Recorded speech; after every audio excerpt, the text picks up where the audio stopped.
So, welcome. Good to be with you. Jay Bushman is here joining us. We're going to talk about his book, novel advice. Welcome, Jay. Thank you so much for having me.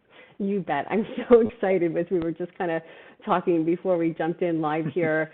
This is such a brilliant book that you've written. Let me just kind of frame it up here a little bit. Jay is an Emmy Award-winning writer. We didn't talk much about your Lizzie Bennett diaries, but I think we'll get there. That's kind of how he's sort of a little background on Jay as a writer. And what he's done is he's taken some of, I think, your favorite literary characters and kind of done this mash. I call it sort of a Dear Abby meets Monty Python. There's like these literary characters that are writing in, say, to a advice columnist and getting advice through the character's eyes. And we're talking about some amazing characters here. So that's how I would position it. How would you position just the overall book and what we can expect? That's really great. I'm not going to argue with Dear Abby meets Monty Python. That's sort of a wonderful goal to shoot for. For me, I would frame it up as I always have this thing. I don't know if other people have this problem where we watch these classic stories or we read these classic stories, and because they're classics, we kind of know where they're going and how they're going to end. And what happens is the more you know that, the more you can start to get impatient with the characters because they don't know. They don't know where their stories are going. So the way we sort of kind of would frame this book is imagine if these characters were real people and didn't know that they were characters and treated the problems in their stories as if they were real world problems and were asking for help with them. And in current times. In current times, in their own times, looking for help, solving the problems of their own books, and turning to someone who comes from their own world and has enough experience with life and with stories to be able to take them seriously and try and guide them on a path that may be the same place where they would end up in their stories or maybe completely different. Yeah, totally. But it's sort of trying to treat these literary characters as if they were real people. Absolutely. So Colin's leaving for the day, our resident Marine staying with us. So I love that. To your point, it's like you are having a conversation, somewhat a therapy conversation, as to what would be the next right move if you were really talking to the real character in the book. And I don't know if you read advice columns or advice newsletters, but when I started working on this, I started reading a lot of the sort of current generation of them, and there's some really incredible writing and some really incredible people out there who are answering these questions, and some of them are funny, and some of them are just sort of really, really incisive. And so I kind of looked at some of those as a goal. To try and model this on, but in this literary framework. Yeah, and it's layered so well in the questions that are written in, but then also, and I'll share with you, if you don't mind, Jay, I'll read some excerpts because I'd love to. Absolutely. But just, it's like, and then in your answers, there's sort of that sort of therapist method of like leading you to the water and, saying like, have you considered this? And what would you think about that? I mean, it's just so brilliant in that you can see it through the eye of the character.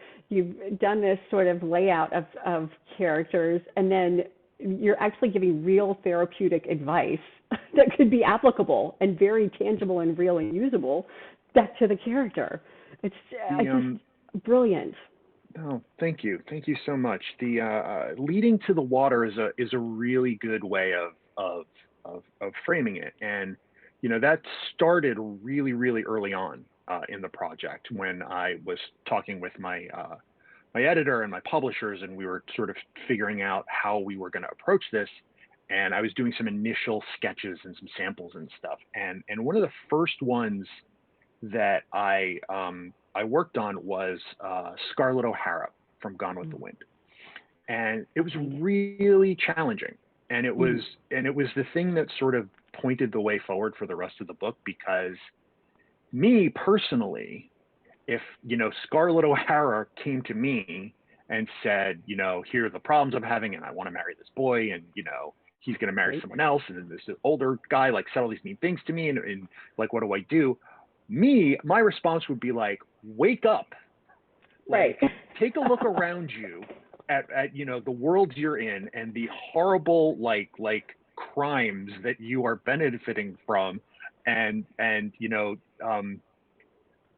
but I can't do that in this Right. book. Like you can't do it in the book. Well, from a basic level, does anyone want to read that book? Like, as much as it Right. would make me feel better to be like, Scarlett, what the heck? Right. The A person who's gonna buy this book is gonna be someone who loves Scarlett O'Hara. Mhm. So even if you want to tweak her nose or critique her, it has to be with empathy, in a way that tries to get inside of her perspective and then start to slowly shift it. And once I found that, Right. that kind of led the way for the rest of the book. So let's just kind of peer into that. I'm going to pull it up on my Sure. Kindle. Do you mind if Okay. I share some excerpts? Go right ahead. Awesome. So what I want to do, just so what I love about reading it on the Kindle, by the way, is that you can kind of quickly jump to navigating certain areas. So if I go to now, the cool thing is, and I haven't actually held the book in my hand. When you hold the book in your hand, does it give away the characters and the actual novel of each chapter? So it doesn't. And this was a thing that we decided on really early on as well, is if you want to, you don't have to, but if you want to, you can read the book as if it's sort of like a low-key guessing game, Right. where each individual entry isn't signed off with the name of the character, but like in traditional advice columns, Sleepless in Seattle, like they sign with the names, Mm-hmm. these aliases. So each of the Right. characters has an alias that sort of relates to where they come from. So if you want to, you can approach each of the entries as a sort of challenge to see at what point can you figure out who this is. Exactly. None of it is meant to be really difficult, but if you want to, you can play it that way. And if you don't, they're all listed in the table of contents. Which is really So, cool, because I have to say, yeah. I took it as a challenge at first. And then you and I talked, because we met through this community that we're in, and Yeah. I was like, oh, if I'm going to interview him, there's no way I'm going to be brushing up on all of these novels, and then be looking at the psychological advice, and like I was like, okay, I'm going to have to go to like the Cliff Notes. So I went to and looked up, not Cliff Notes literally, but I went to some shortcuts here, because some of the characters I could guess as I was moving through it. Mm-hmm. To your point, which is it's fun. It's like makes it like a treasure hunt of which Yes. character is it? Oh, which book is this about? And then like I said, you could almost shelf all of that and just look at it from a standpoint of like, what is just forget about what the character is, just imagine any character in that situation, if it was you or a friend or a character from a novel, and then reading the advice that Aunt Antigone sends to the character. It's just wicked brilliant. I just want to crawl inside your mind and be like, how did he come up with this? So well, let's give. Thank you. Wow. Of course. Let's give a little excerpt here, since you mentioned Scarlett Sure. O'Hara, and kind of just so you can get a taste of what the book is about. And let me encourage you to pick it up on Amazon. It's right there. If you're on Facebook Live with us, love to answer questions in chats. I know Jay, you're up for that.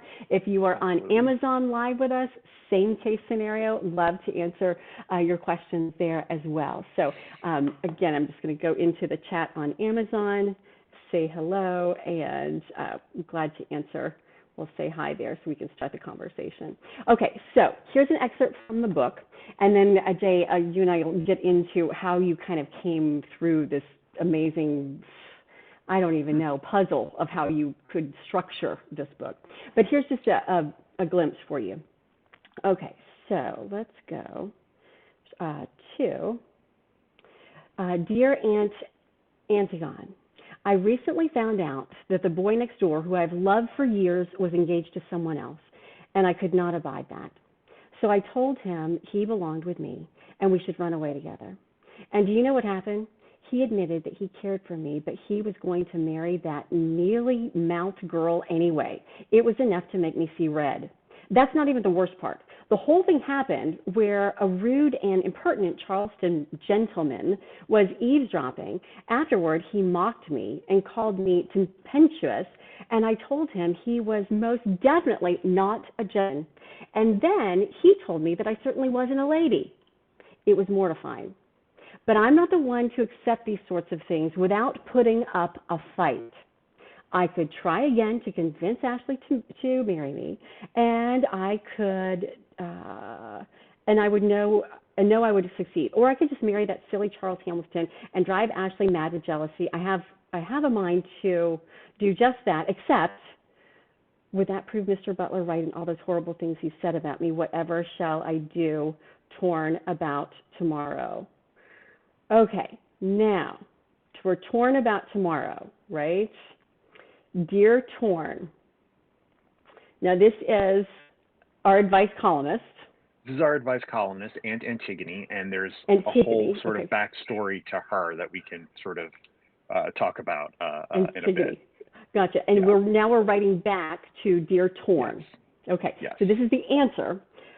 Dear Torn. For starters, let's just sidestep the entire question of whether or not you can make anybody marry you, which is certainly a questionable endeavor, no matter how desirable you believe yourself to be. And frankly, I have to wonder why you are only considering options that involve marriage. One boy, whom you regard as a possession, is engaged to a rival. The other is some poor boy whom you conveniently assume will fall at your feet. And what about this rival of yours? Is there something about her happiness that is so objectionable to you that you must thwart it? You should also ask yourself why the Charleston man's words affected you so strongly. You describe it as the worst part. But was he really that awful to you? Or might it be that in spite of the show you put on for your targets, this man saw you for who you truly are, and you found the experience discomforting? And Torn, why exactly do you need to be married? Does your life feel empathy without another person? Is it a status marker in your world? Do you feel a void at the center of your soul, and are you driven to fill it with another person? Regrettably, more than a few marriages spring from the latter source. It may even provide a short-term sense of meaning and satisfaction, but eventually that will give way to resentment, because nobody can ever be strong enough, whole enough, perfect enough to be the rock on which you can build your own self. And the advice goes on.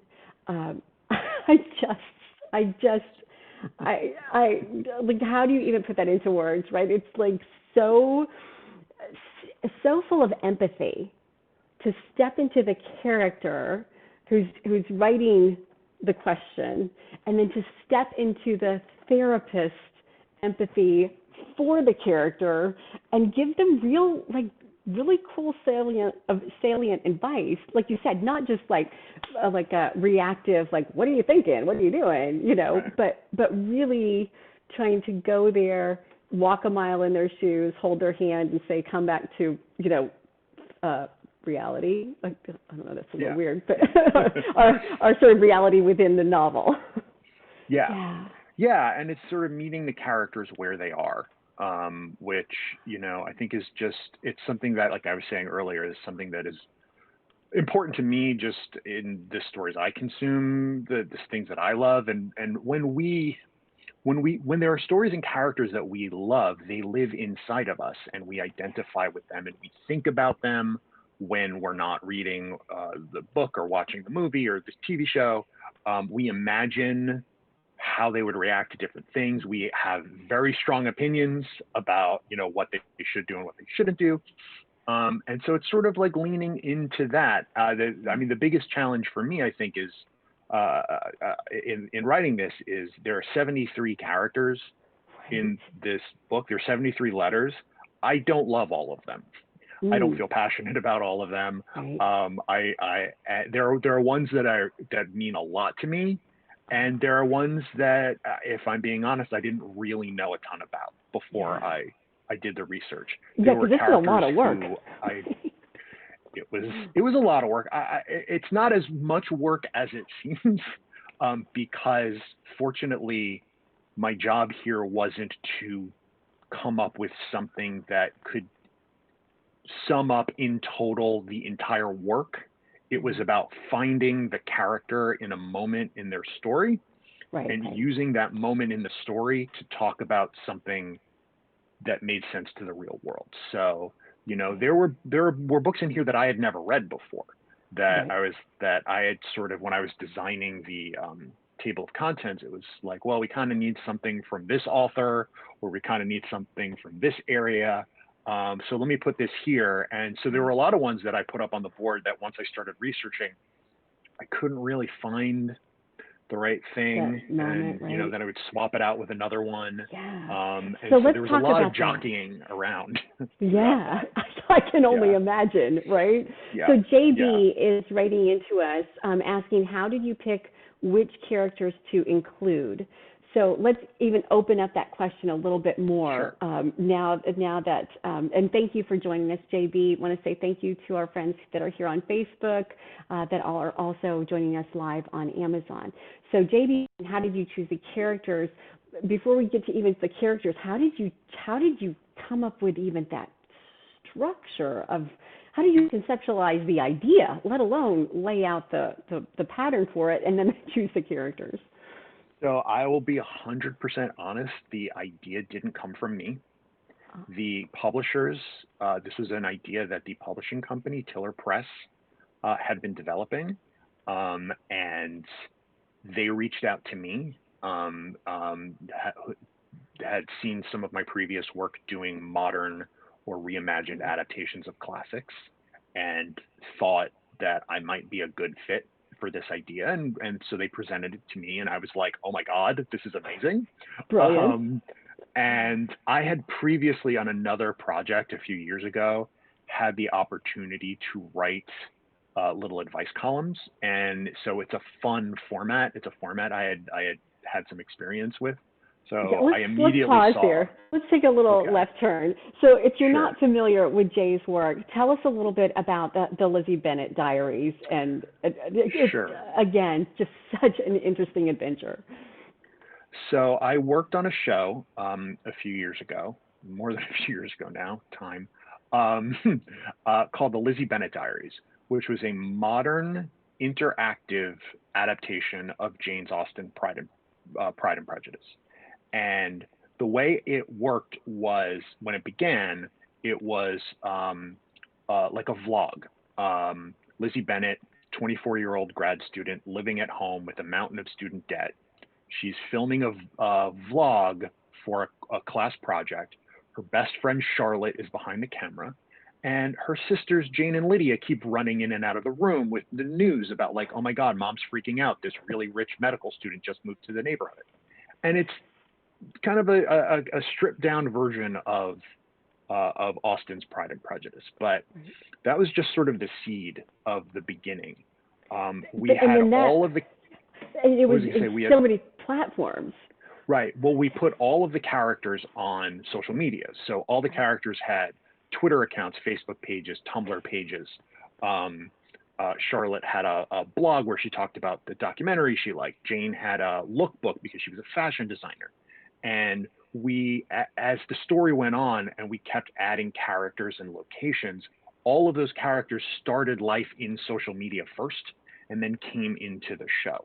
And by the end of the show, we had run for almost an entire calendar year in real time, to tell the entire story of Pride and Prejudice as if it was happening in reality on multiple social networks all at once, in Modern times. in sequence, in modern Yes. times.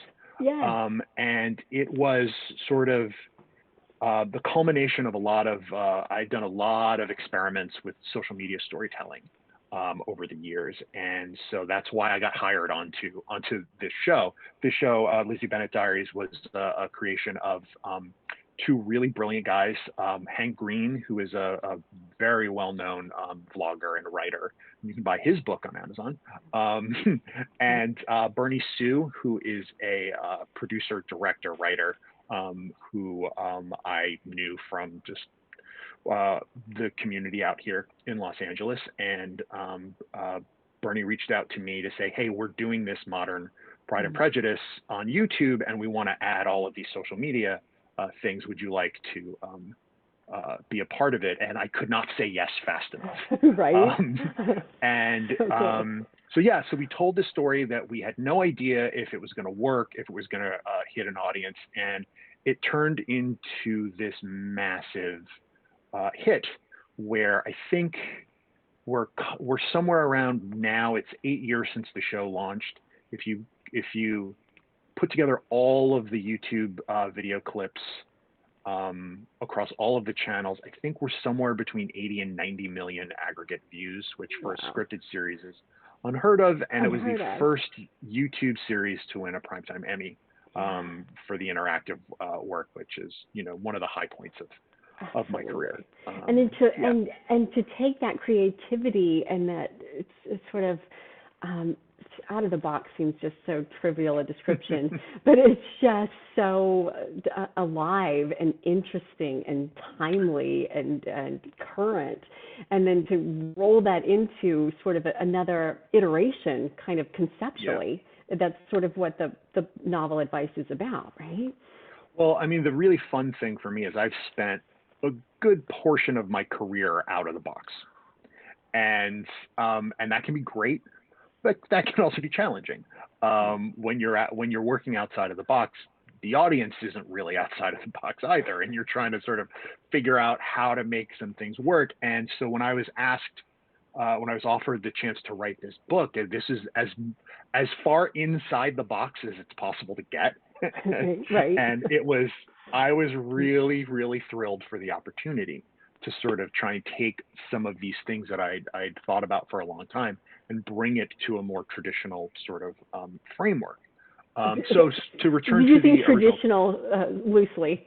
Right. Well, I mean, it is a book. It has got a cover. Right? It has got pages. Pages. And, yes. And you go on an adventure in it, yes. Yeah. Or several, yes. So to your point, to the original question, then, so amazing this history that you have with creativity and using all of these current platforms, and then now to put it into this book. How did you even think of dividing it into 9 chapters: young love, navigating friendships, receiving an education. I was looking here at the chapters: mind, body, and spirit, bonds of matrimony, the way we work, money matters, community and society, and endings. So those are sort of the 9 divisions, if you will, of the book.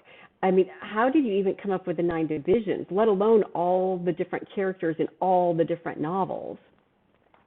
This arose out of my original discussions with the publishers at Tiller Press, my wonderful editor, Veronica Alvarado, and a very good friend of mine, Michael Anderson, who works over there as well, who was the one who originally recommended me for this. And we talked about what a book like this could look like. And as part of my initial pitch, I started thinking about, okay, what would the table of contents for this look like?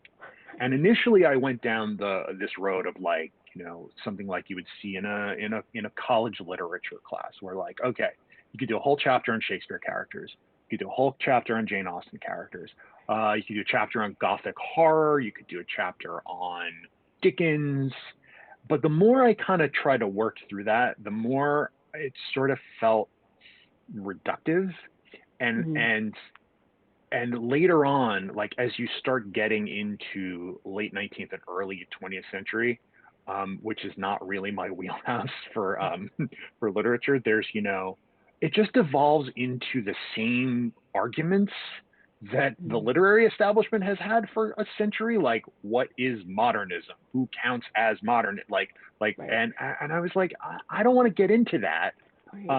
That just seems to not really be fun or interesting. Yeah. And then the other angle to that is that, there was a question at the beginning on whether or not we were going to be able to use characters who were not in the public domain. Oh, So I wanted to try and stick to public domain characters as much as possible, which means we would run out of runway at like 1923. gotcha. And so that approach didn't seem to work. Incidentally, what ended up happening is, we consulted. I think I may be the first author it was the author who asked the publishers to check with legal about Nice. something. Nice. But we determined that this counted as the term they use is transformative work. So you're doing Mhm. parody, so Mhm. that we had the ability to use characters who were not public domain because we were clearly doing something transformative with them. So I was Yeah. able to use some more recent characters. So that helped. And not even So that I out of the threw out, box, because I've never even yeah. heard of that happening. Right? Is that are you breaking new ground just No, conceptually in no, that? not at all. No. Not at No. all. Not at Okay. all. Not at all. This is, and I would say one of the really big inspirations for this book. There was a book a couple of years ago that came out of a website called Texts from Jane Eyre, Oh. and which is brilliant. It's just so funny, and it's exactly what it sounds like. It's conversations from classic literature, but told as text message conversations. And Gotcha. they've done like Harry Potter and all kinds of stuff.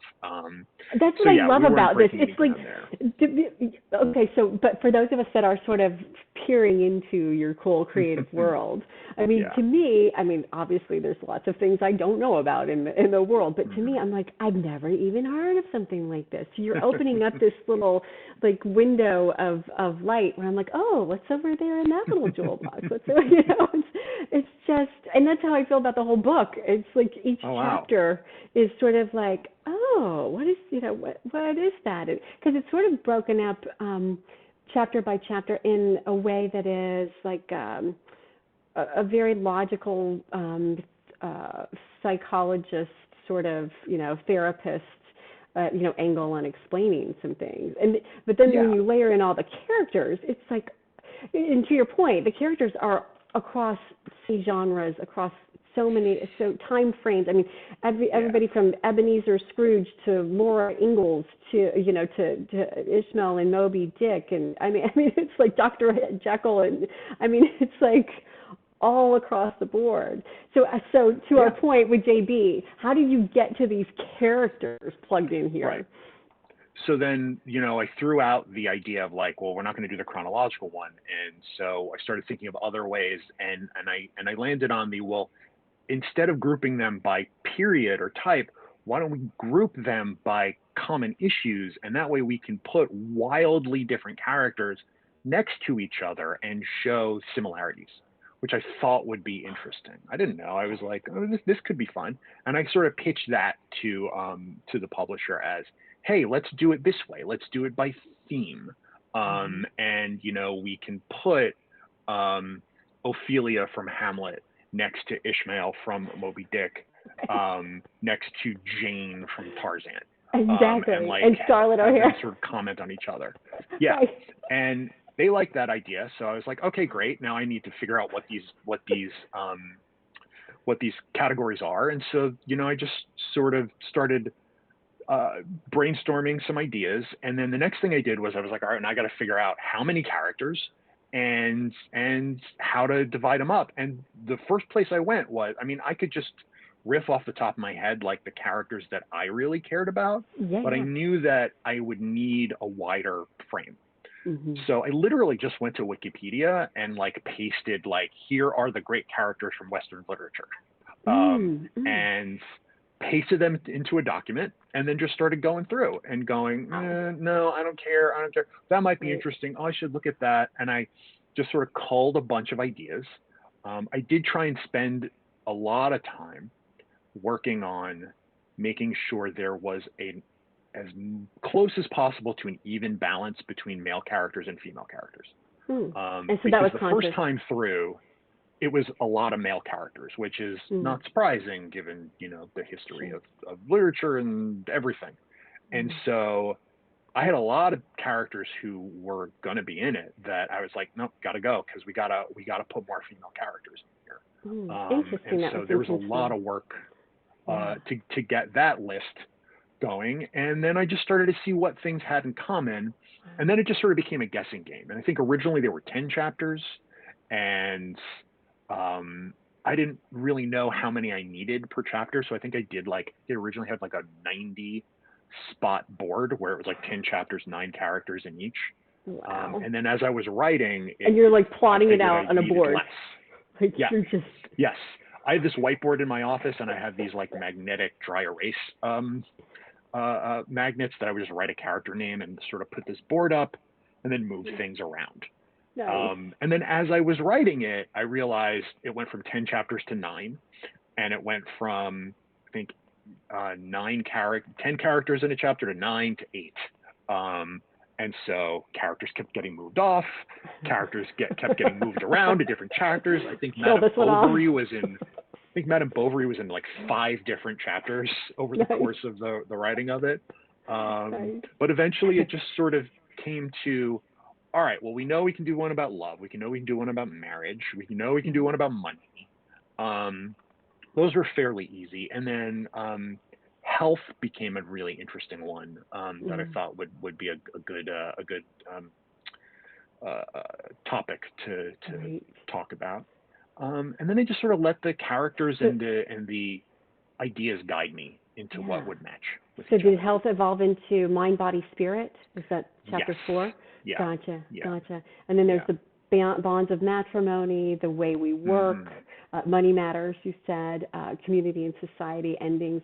It's just this wonderful tapestry of just so many interesting um, insights and like you said, empathy. I can't think of a better word to sort of describe that. So tell us, because you've alluded to this a couple of times, who were Hmm. your initial favorite characters? So I'm a bit of a Shakespeare nerd. And I'm very, very passionate about Hamlet. Mm. I love that play. I love that show. I think there's a reason it's considered the greatest work in the canon. I've spent a long time working on an adaptation of it that hasn't quite gotten to where I need to be yet, but it's something I've thought a lot about. So Hamlet is in there. So initially there was going to be a lot more of Hamlet. Mm. I had there was an early pitch in which Hamlet and Ophelia were going to keep writing in. So Mm. you get multiple letters from them over the course of the book. Nice. It's kind A of like little a he deeper said, she there said too. thing. Nice. Yeah. Moby Dick is a huge one for me. And so we've got Ishmael and Ahab are both in there. I love Austen. It was really hard to not put every Bennett sister in here. I had just when I started working on this at the end, we started talking about it at the end of 2019, and it was when the Greta Gerwig adaptation of Little Women had come out, and I absolutely adored that. And so that sent me down like a Little Women rabbit hole. So we've got some of them, and then there's a couple of others that are a little bit more off the beaten path that sort of mean a lot to me. There's George from The Magnificent Ambersons, which I'm a huge Orson Welles fan. And The Magnificent Ambersons was the film he did after Citizen Kane, and it's like this legendary lost film. And it's a film I love, and it's a book I love, and so it sort of was important for me to find a place for that. The Yellow Wallpaper Remind me which is another chapter. one. Yeah, let's just So bookmark these. George here. is in chapter Chapter 8. I see it. 8, I've made some notes here. and Yeah. and I love Dracula. It was really important that someone from Dracula got in there, so we got a Jonathan Harker. Another Melville that I really love is Bartleby the Scrivener, and so the narrator from that is in there. So some of these are my, the ones you might if you know me, the ones that wouldn't surprise you. But there are other ones that in here that I did not know before I started working on this. Everyone, even the most well-read people have that list of things that you're like, oh, I've always meant to read that. and I just Right. never got around to it. And Yeah. so this project gave me the opportunity to read a lot of those books that I Right. had always meant to read and I just never got around to, and And I think some of that's which the I brilliance. adored. Yeah, I Yeah. think because I'm actually seeing this as a book that could be that exact sort of invitation for the rest of us who are probably not going to write a book like anything like, but it's a reason to go back. Like with my 11-year-old daughter, I could go back and say, hey, let's, I mean, just some of this might be overhead on some of it, but it's a reason to say, hey, let's go through this adventure together. What original reference?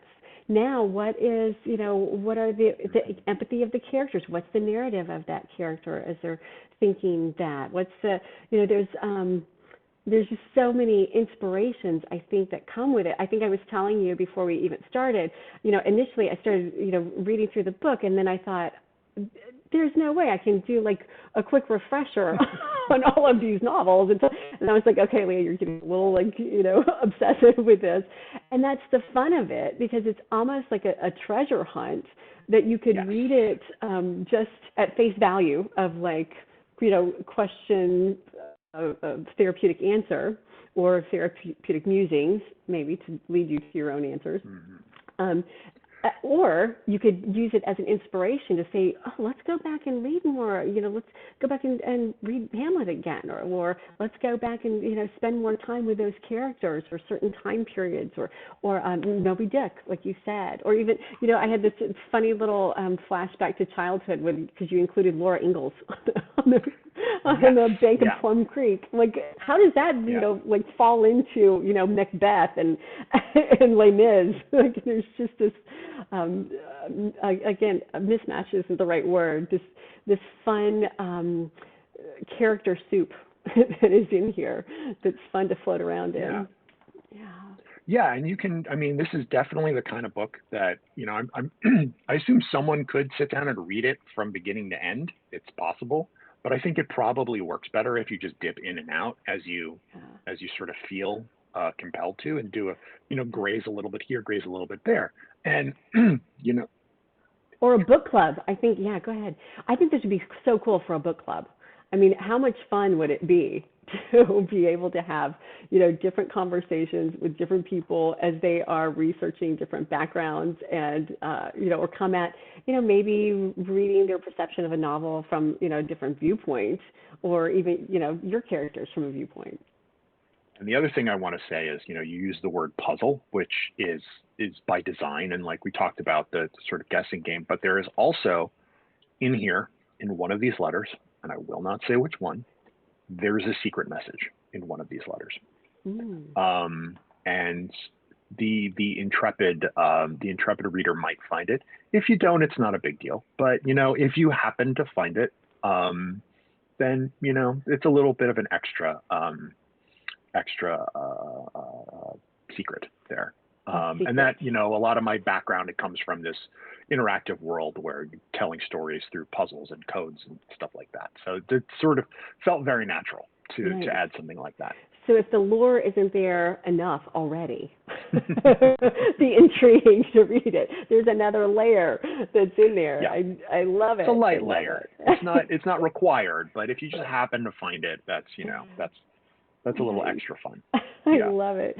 Yeah, there's so many just interesting ways. Should I share another excerpt? Do you have a Yeah, favorite? actually, before you do that, I wanted to also sort of tag on to something that we were just talking about a second ago, which is, there are a couple of these characters that I didn't know very Mm. well, or things that I had read a long time ago that I didn't really remember, that writing this gave me the opportunity to discover or rediscover things that I really really loved, and I Mm. wanted to mention a couple of them. One of them is Mm.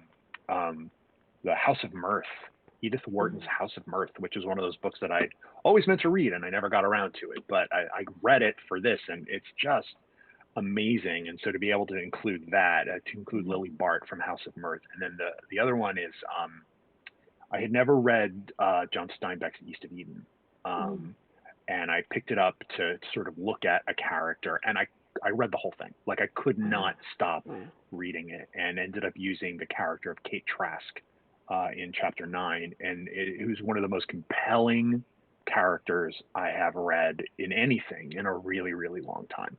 Mm. And the third one would be Our Town, the Thornton Wilder play, which I remember reading in high school, Right. and being like, oh yeah, it's that play, and the stage manager is weird and stuff, and just reading it now. And I think probably because of, the world, the state of the world Mm. right now, it's a really beautiful, sad Mm. play. And when I was working on that, every time I would sort of pick it up to read it again, it would bring me to tears. It's Mm. just beautiful.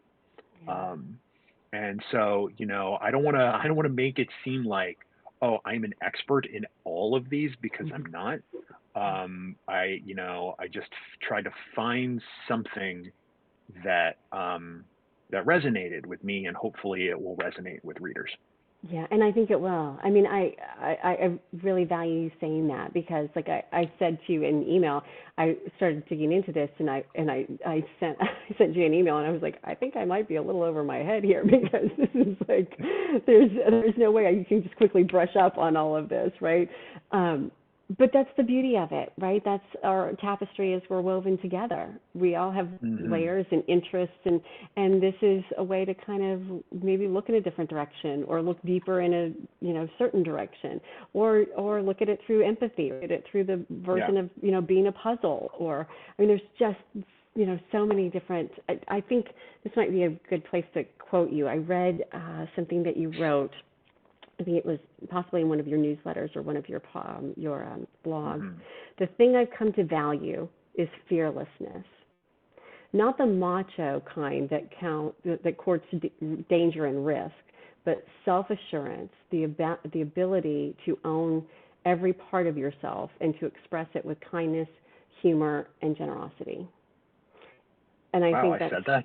yeah, Cool. that's good stuff. That's good stuff. A little reminder Okay. there. But I mean, I think that's Good kind job, of, Patsy. you did, right? Exactly. I love that. But that's kind of what the book is about, right? It's about humor and generosity, and, Yes. uh, you know, not necessarily all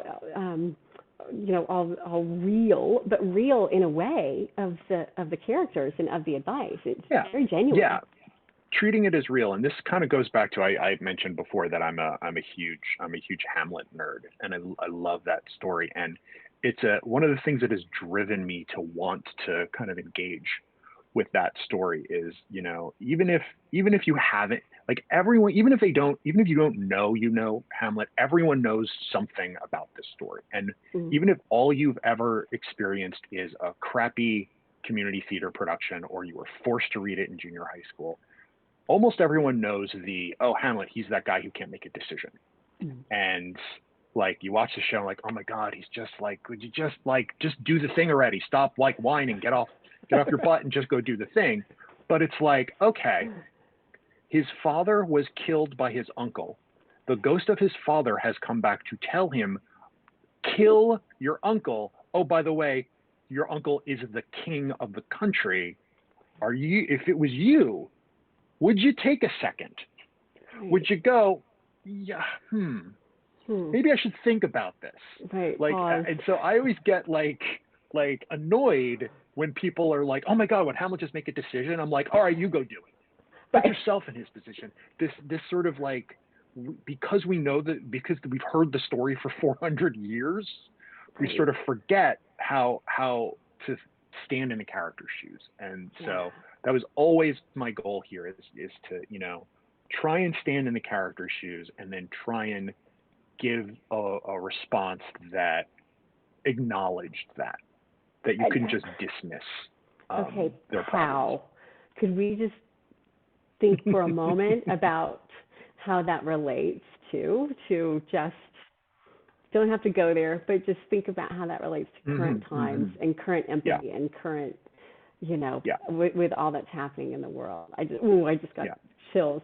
Okay, that's for a different That's for a different time. That's a different live stream altogether. Yes, but man, could we ever go there? Okay, let's Yeah. go to, since you brought it up, let's go to Hamlet. Do you want to read? Do you want to? Yeah, I would love to actually read Ophelia. Okay. Yeah. Who is she's the like we talked a lot about who the first one should be, and I'm really happy with that we chose Ophelia because I believe that it's sort of a, like, if you're looking at the book, you're like, well, I don't really know, like, what is this?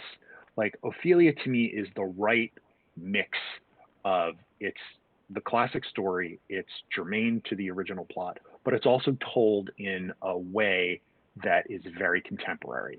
And so I hope it's sort of emblematic of what I'm trying to do with the rest of the book. So let me read Ophelia's letter. Terrific. I'm going to read along with you. Dear Aunt Antigone, my boyfriend is a pretty big deal. Where we're from, he's well known, well connected, and everybody has an opinion about him. So we've been trying to keep our relationship private. When we're alone together, everything is great. But whenever the outside world intrudes, our situation becomes completely unbearable. It sometimes feels as if the entire kingdom is trying to tear us apart. Lately, it's gotten so much worse. He's had to deal with a ton of family drama. His uncle is pretty ruthless. He was expecting a big promotion that, honestly, he was cheated out of. It was all pretty rotten.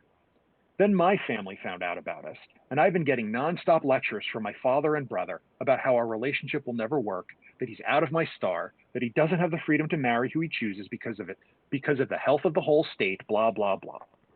I'm trying not to listen. I'm trying not to listen, but they're starting to get into my head, and I find myself wondering if maybe they have a point. He really is on a different level than me. He could have anybody he wants, so what makes me special? Am I a fool for thinking this relationship could last? Why can't everybody leave us alone and let us be happy? Green Girl. Right. And so the reply is, Dear Green, it makes sense, given his notoriety in such a toxic environment, that you and your boyfriend would want to keep your relationship to yourselves for as long as possible. In fact, most romantic relationships begin with a period of cocooning, inhabiting a small bubble that is just large enough for the two of you. That cocoon is cozy, warm, nurturing. In it, there's only you and him. It feels incredible, and naturally you want to stay inside forever and ever. But as much as you want the world to leave you alone, if you stay in a cocoon too long, it becomes a prison. Trapped, you'll dissolve into each other, scratching and clawing for space, for air, for any escape. Sooner or later, every relationship needs to emerge into the bright light of the outside world. Once there, it will be subjected to never-ending tests and challenges. Family disapproval, competing priorities, mismatched opportunities, and all the other poisons the world has at its disposal. Keeping love alive is difficult enough for two individuals navigating their own hopes, fears, dreams, and self-defeating habits. But when you add outside voices, even well-meaning ones, it gets immeasurably harder. Is your relationship doomed? Of course not. It's just going to take a lot of work for you and your boyfriend to keep it going. In some ways, every couple faces the same challenges you do. Yours may just play out in a decidedly more public way. Then there's that part of you that doubts, that wonders if you even deserve him. Lately, that uncertainty speaks to you with the voices of the men in your family. You must know that your father and brother, for all their annoying lectures, are genuinely invested in your well-being. And if your boyfriend's status really is that much more elevated than yours, well, there's a long history of men in elevated positions convincing women of their true love, only to abandon them later when their relationship becomes inconvenient. In these cases, the men feel little consequence while the women pay the full price. I'm not saying that's what's happening in your situation, but only that there's enough of a precedent that your father and brother are not totally unrealistic in their concerns. But only you can decide if their advice rings true. If it doesn't, then I hope that you can honor them for caring about you while you clearly and forcefully tell them to butt out. On the other hand, if even the tiniest part of you suspects that they might be right, then you need to have a candid conversation with your boyfriend as soon as possible. Because if you really want your relationship to survive and thrive, it's going to take forging a two-against-the-world alliance. You'll need to find a way to be together where everyone else can see you, where you can hear all the voices telling you that you're doing wrong. And you'll need to find a way to keep them from drowning out what your heart tells you. Aunt Antigone. I love it. Love it. It's such great advice. And and we're Hopefully. talking about hypotheticals here. Right? I mean, because you're doing both sides too, right? On the other hand, On the other hand, consider right? this. On the other hand, Yeah. there's the balance of this, and it's the advice, but also it's the then leaving the decision on the table. It's not Yeah. Yeah. saying do this. It's There's only one letter in this entire book where Antigone tells the writer to do something. It only happens once. And that's Jonathan Harker in I was wondering if Dracula, you were going to where share. she's like, get out. Right. Like, she's writing from Dracula's castle and is like, I'm seeing all these weird things, but am I just being an intolerant Englishman of like foreign customs? And she's like, get out. Get out. I'm But jumping to that next. for all the others, it's, look, this is what like I can't tell you what to do, but you may want to think about these things, or you may want to think about why you're doing something this way. Right, right. Which is Yeah. a classic and brilliant therapist advice.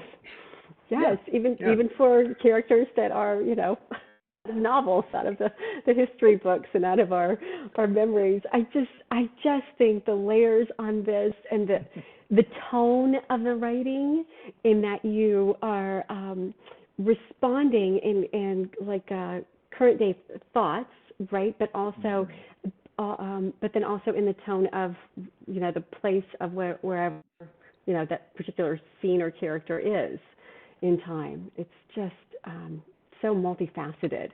Yeah, I love it. So let me encourage you, if you're on Facebook, remember we're simulcasting here on Facebook and on Amazon Live. If you're on Amazon Live, I would say, grab the book right now, because it's in the carousel waiting for you, and you can simply and easily, add it.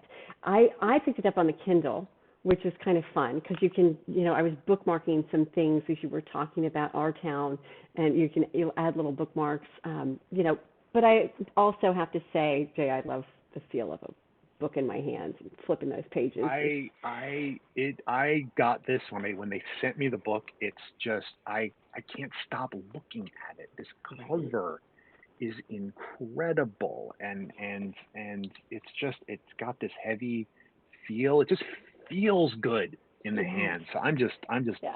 thrilled. I'm just And there's adventure overjoyed. waiting for you inside of it. Yes. Yeah. Yes. Yeah. I love this. Well, anything else we should cover while I have you here? I mean, I could go on with so many questions, and we'll check our chat too, just to see if there's anything.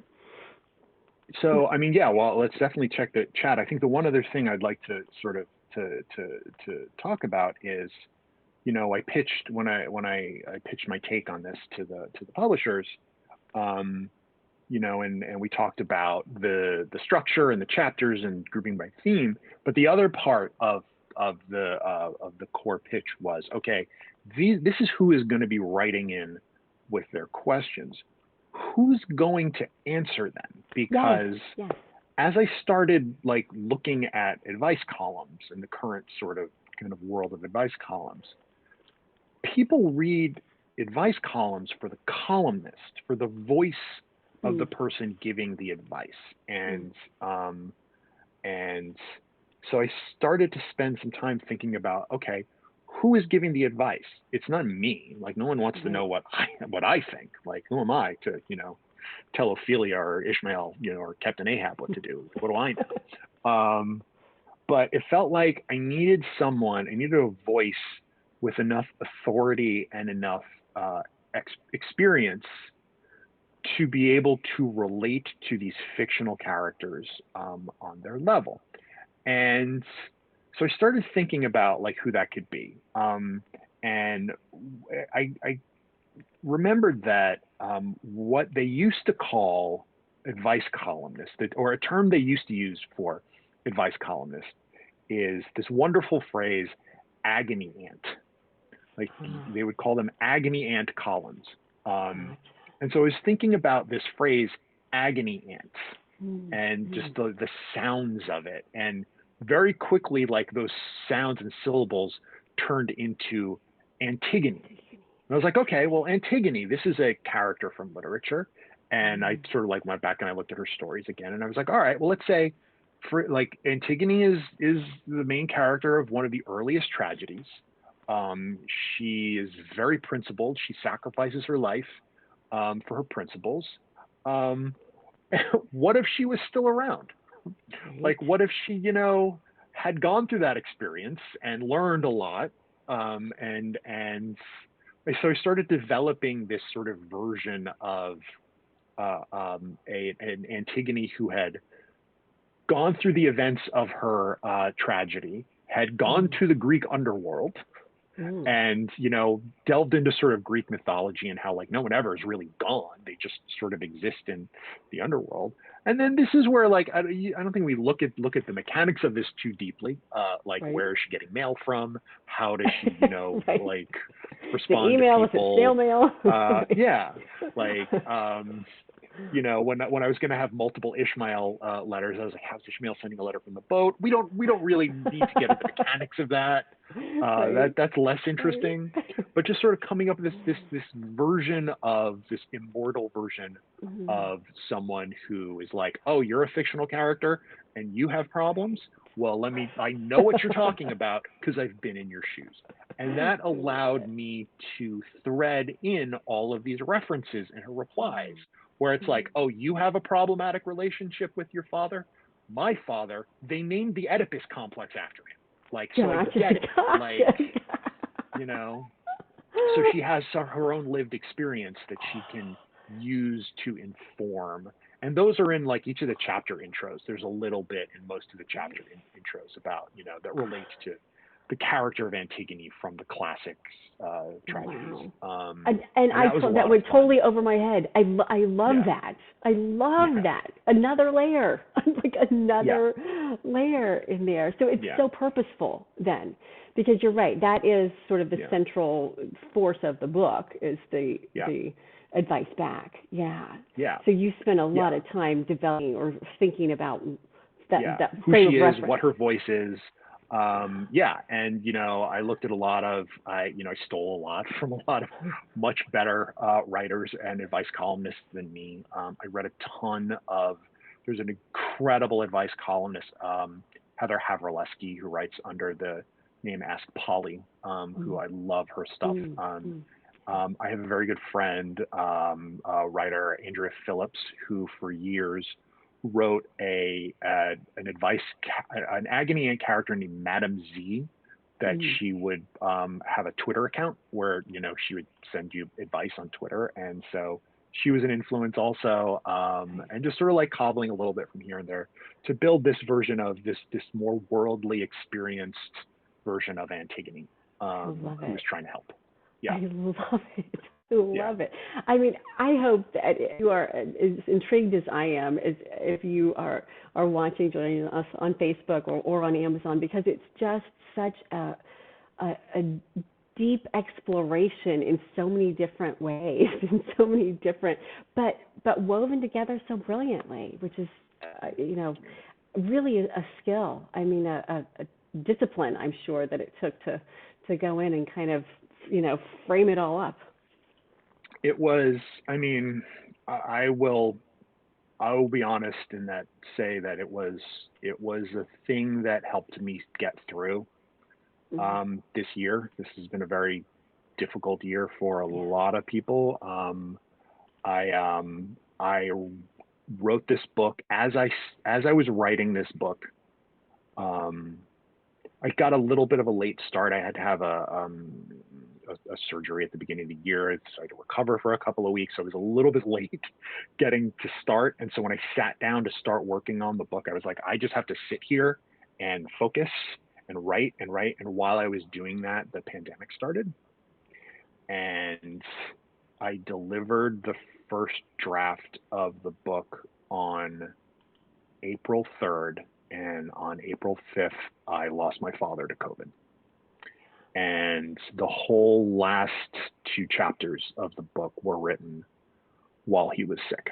Mm. And it was the thing that allowed me to keep going Mm. every day, was to just sit here and I knew I just had to put it all aside and come back to this book and live inside of it. And it sort of kept me grounded to be able to do that. And you know, we lost him before I finished it, so he never got to read it. But I did include, when I started writing it, he was very excited, and he, you know, started sending me suggestions of like, oh, you should put this character and you should put that character in. And I was like, okay, Dad, okay, yeah, yeah. But I ended up using two of his suggestions. And Will you share? in the final chapter, sure. The two of them, and the whole, like, I mean, I think the whole last chapter is about endings. And it was a very, you know, and I sort of, when I first had the idea, I'm like, oh yeah, that'll be good. It'll be a lot of like, we'll have an opportunity to like do a lot of heavy sort of heartfelt stuff. And then when it came time to write it, it was a lot heavier than I was bargaining for. But his two suggestions were Sidney Carton from A Tale of Two Cities, which I wasn't going to use. I was going to use Madame Defarge from A Tale of Two Cities. And as I got closer and closer, like I was saying earlier, like, well, characters fell out because we needed this didn't fit there, and I had to move this character from one chapter to another one. And it just so happened that there was a space in the last chapter, and Sidney Carton fit it really well. And then the other one is Yossarian from Catch-22. And which was a book that my father loved. And he always used to tell me about, there's this whole thing and I remember I'd read it like in college, and I haven't read it in a really long time, but there's this whole thing in Catch-22. Actually, should we just read the letter? Do we have time to? Sure. All right, why don't I do that? Because I think it's easier to just do it that way. 186.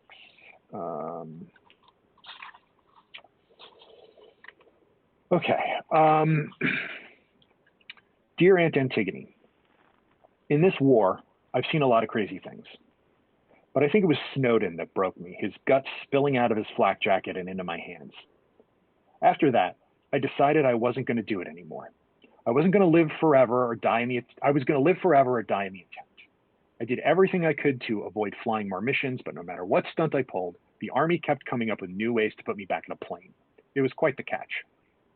Finally, the colonels came up with a deal to get rid of me. They'd send me home. All I had to do was tell everyone they were doing a good job, to be a team player. But I just couldn't do it. I couldn't let them send up some other poor schmuck in my place. So I decided to run, to take my chances in Rome. But then we learned something impossible happened. My friend died. Before, he was shot down. I mean, he was always getting shot down, every mission. But this time, he didn't come back, and we thought he was dead.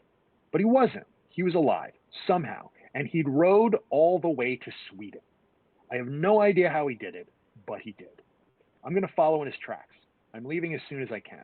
Am I crazy for thinking I can row from Rome to Sweden? If he could do it, why can't I? Contagious insanity. And this is Antigone's reply. Love it. Dear Contagious, I may never have been a soldier myself, but I've had firsthand experience of war. My brothers fought on opposite sides of a war and both were killed. The death and destruction didn't end with them, but reverberated out, claiming so many more of us. Any war leader who says they know what will happen is a liar. The only things you can count on in war are madness, injustice, and unintended consequences. I don't know if you're crazy or not, but if your friend really did row that far before, then there has to be a way for you to do it now. Love it. I would just be concerned that you're pursuing a metaphorical ending to your wartime experience by thrusting yourself into an actual war environment. Just because you're not fighting for your country anymore doesn't mean you won't have to fight your way from Rome to Sweden. Plus, that's a long way to row, all by yourself. Is there someone else who could join you and share the journey and the danger? When there's a real, live, breathing person next to you, suddenly it can become a lot easier and more real to decide what's worth fighting for. Good luck, and write to me again if you make it. So my dad used to always tell me about, when he was younger, his favorite piece of graffiti that he ever saw. And the graffiti said, Yossarian is alive and well and living in Sweden.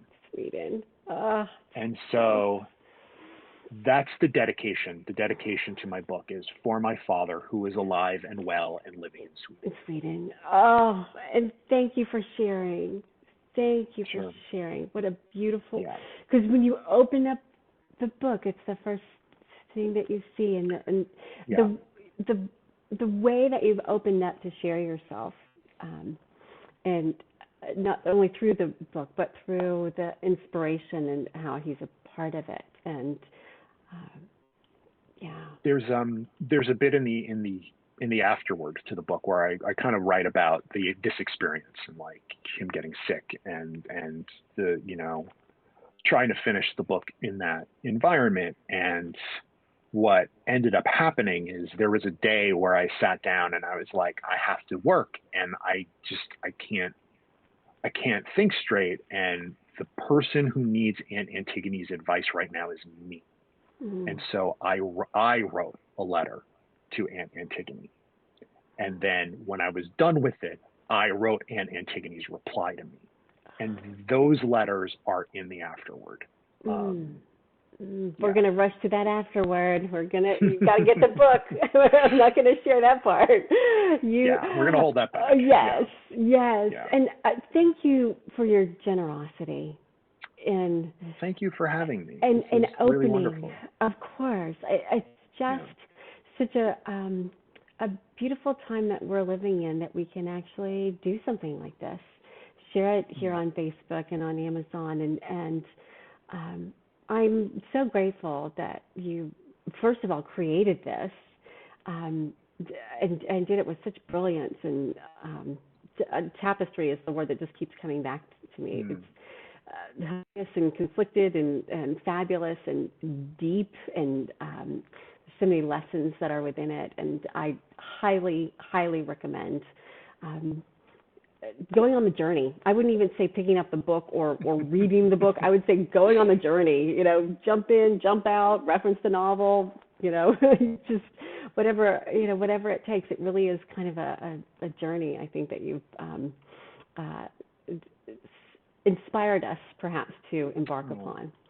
Yeah. Well, thank you. It's really gratifying to hear, and I hope that there are other people that find it the same way.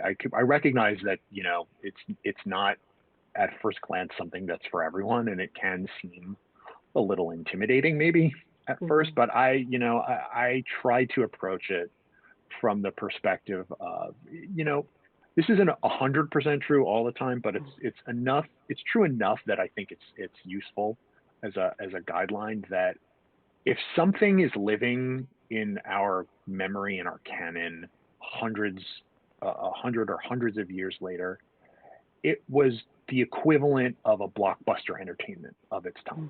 It was Star Wars. It was a Marvel movie. It was something that people loved with a passion. And that's one of the things that I always find interesting and enjoyable about working and taking classics and doing updates to them, is finding that is like, what's the thing in there that inspires the same passion that someone might have today for a Harry Potter book or or something. And trying to approach all of these like that's what they are.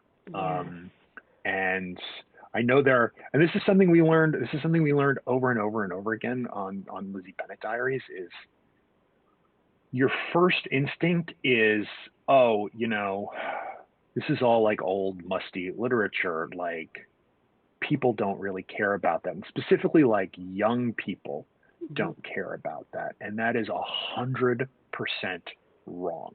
And the number of times we heard on Lizzie Bennet Diaries from fans who were teenagers or in their early 20s who said, I brought this show to my teacher and I said, we have to read Pride and Prejudice. And the teachers were like, wait, what? That there are, I guess this is a long way of saying if this book doesn't sound like it's for you, there's someone in your life who will love it, and this will make a great gift for them. Absolutely.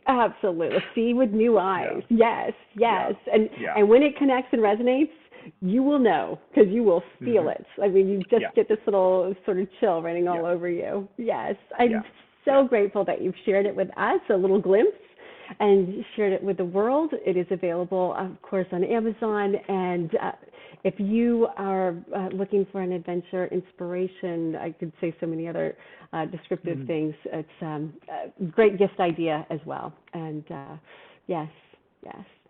So, Jay Bushman, thank you for your time. Thank you for your creative inspiration. Thank you for the work that you've brought to the world. And thank you for being with us. Thank you so much for having me. This was wonderful. Yes. All right. All right. We will see you soon. Signing off for now. And we'll answer questions if we've missed anything in the chat. Thank you. Bye now.